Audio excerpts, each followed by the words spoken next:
ito yung kanyang benefit. Like, oh! Guys, ito yung sinasabi ko na gumagamit ng Silky Bonnet. Ito yung kanyang benefit. Like, oh! Oh. Ayan. Ganda yarn. Ganda ng buhok yarn. Ganyan siya kaganda. Oh. Ganyan siya kaganda, babes. Walang suklay. No need to suklay. Basta sa bagong gising, ganito na kaganda yung hair. Baka nakahanapin pa dito sa buhok na to. No frizzy hair, no split ends, no hair falls. Basta maganda lang na buhok.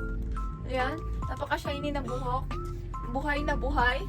Yan. Yan yung benefit ng ating Silky Bonnet. Mas mahal tong ngayon, mas mahal tong sa akin kaysa sa dati kong ginagamit. Kaysa dito. Ayan. Ito yung dati kong Silky Bonnet. Ito yung bago. Yung isa na iwan ko sa Manila. Then here. Diba? Ito kasi silk talaga siya na baliktaran. So, pwedeng ito yung gamitin nyo. Pwede rin ganito.